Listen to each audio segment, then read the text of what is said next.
If you want a life most people never reach, you cannot keep giving it the effort most people give. You cannot dream at one level and work at another. If you want the life you keep dreaming about, then your work has to become worthy of that life. Your focus has to match the level of the goal. That is what it means to go all in. Not just talking like you want it. To go all in means the dream stops being something you visit when you feel good. It becomes the thing you build your life around. It is something you become obsessed with. And that is where the separation begins. Because most people want the result, but they still want to keep the life that prevents the result. They want the success, but not the obsession. They want to stand at the top of the mountain while still living like someone who refuses to climb. But life does not work like that. A serious dream will always expose average effort. It will expose how easily distraction pulls a man away from his goal, how quickly he gets tired, how little ownership he actually takes when the path gets hard. Because going all in is not just about wanting the dream badly. It is about becoming the kind of person who will do whatever it takes. At some point, a decision has to be made. One path is to go all in and give it everything you have. The other is to keep putting in average efforts and be satisfied with average results. The first path may sound reckless, but this is the mindset required for greatness. A man with this mindset is done treating his purpose like it is optional. He is done giving the dream leftover time. And that decision changes a man. It does not make the road easy, but it makes the road clear. Because when you are half in, there is no commitment and a lot of confusion. Anything can pull you away, like one bad day or one failure. But when you are all in, difficulty stops being a reason to quit. It becomes part of the price you already agreed to pay. Which is why a lot of successful people tend to be stubborn about the things they believe in. Not childish stubbornness, not refusing to learn, but real stubbornness. The kind that says, I may need to adjust the route, but I am not abandoning the destination. I may be tired, but I am not done. That kind of stubbornness is the foundation of success. Because most people do not lose because they were incapable. They lose because they quit too soon. They met the discomfort. They met the uncertainty. And they decided the dream was too expensive. But the truth is, if the dream is worth having, it will be expensive. It will cost time. It will cost comfort. It will cost old habits. And you have to decide whether the price is worth paying. Because not everyone wants the life required to reach the top.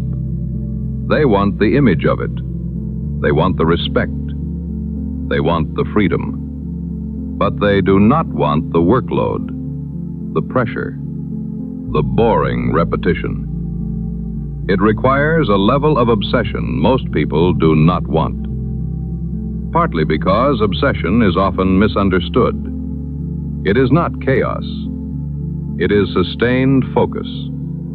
It is the ability to think about one thing longer than everyone else, to study it deeper, because complex problems do not open themselves to casual interest. They open to the man who stays, the man who studies, the man who repeats. That is how breakthroughs happen, not because the man was lucky, because he stayed with the problem long enough to see what others missed. The harder the problem, the more valuable the solution. And the more valuable the solution, the fewer people are willing to pay the price to find it. That is why difficulty is your moat. The discomfort you feel is often the reason most people will never do what you do. The long hours, the uncertainty, the moments where the work feels like a treadmill that never slows down. Those things are not only obstacles, they are protection. They protect the reward from average people. They filter out the ones who only like the idea. They separate the interested from the committed. And if you can learn to frame difficulty properly, it stops intimidating you the same way. Instead of saying, "This is hard, maybe I should stop," you start saying, "This is hard, and that is exactly why most people will not do it." That frame is powerful, because the moment you understand that difficulty is part of the advantage, you stop resenting the hard part, and you start respecting it. You start seeing the painful season as the thing building the distance between you and everyone who keeps turning back. But obsession alone is not enough. You also need ownership. Extreme ownership. No excuses. No pretending the problem is completely outside your control. If you really care enough, you think deeper. You learn faster. You adjust quicker. You take more responsibility than most people are willing to take. Even when something was not fully your fault, you still ask, "What could I have done better? What did I miss? What system needs to change?" That is what those who are fully committed do. They do not waste years protecting their pride when they could be improving their process. They are coachable. They are willing to learn. Because going all in does not mean you think you know everything. It means you are committed enough to become the person the goal requires. And sometimes that means being humbled. Sometimes it means admitting your current level is not enough. Sometimes it means letting go of the way you used to do things because the next level demands something different. That is maturity. Intensity without humility becomes destructive. Hunger without coachability becomes ego. But hunger with humility becomes dangerous. Because now you are not only working hard, you are improving while you work. You are becoming sharper, more disciplined, more prepared. But average people will not be. And the difference in mindset may cause some friction. Because average people see things differently. And this can become infectious if you are not careful. Because mediocre environments lower the temperature of your ambition. They make casual effort feel normal. They make small thinking feel safe. They make you feel extreme for caring deeply about the life you are trying to build. But when you get around the right people, something changes. Those who are committed to their goals raise your standard. They pull greatness out of you. They show you what another level of focus looks like.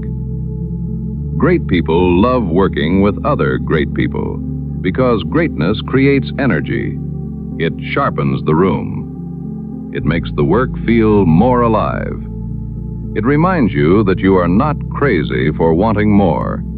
You are simply in the wrong environment if everyone around you keeps trying to make you smaller. So choose carefully, because if you are going all in, you cannot afford to spend your life surrounded by people who are halfway committed to everything. At some point, you need to surround yourself with the kind of people who understand the mission. People who hold a standard. People who do not mock discipline because it exposes their own lack of it. Those types of people tend to love the work they do. Because you have to love the work enough to survive the parts that do not feel rewarding. After all, Years may pass before the results come. Years of unseen effort. Years of learning. Years of failing. Everyone loves the success after it becomes visible. But most people cannot survive the season where the dream is real inside you, but not yet real in the world. That is why deep commitment matters.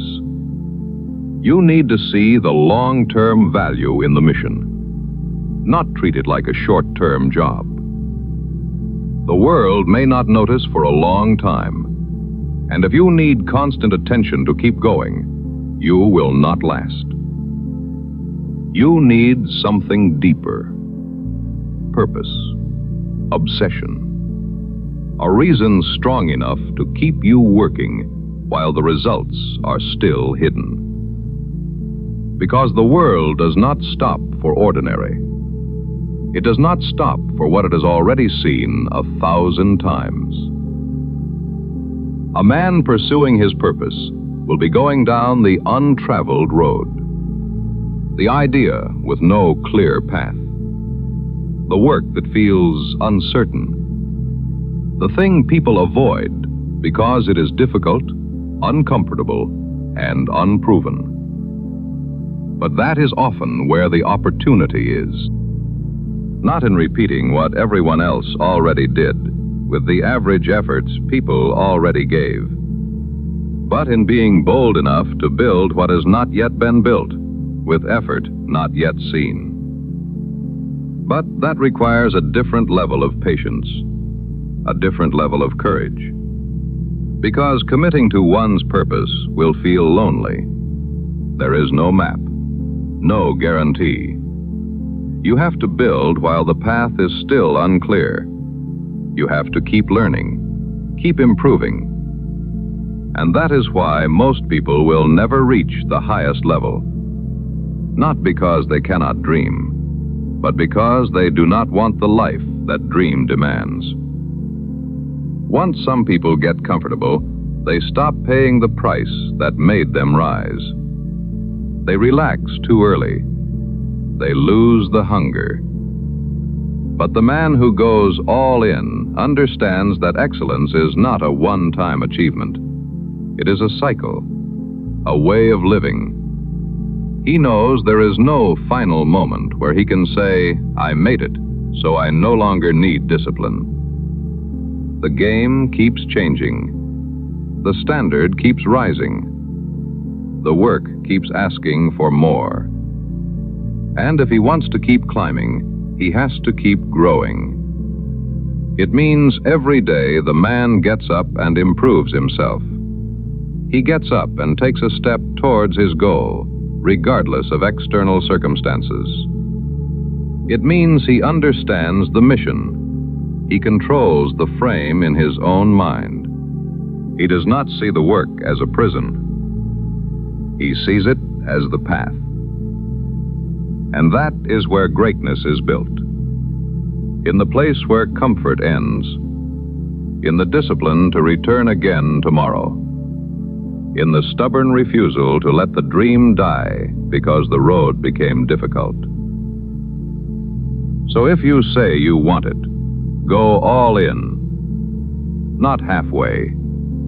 Not sometimes.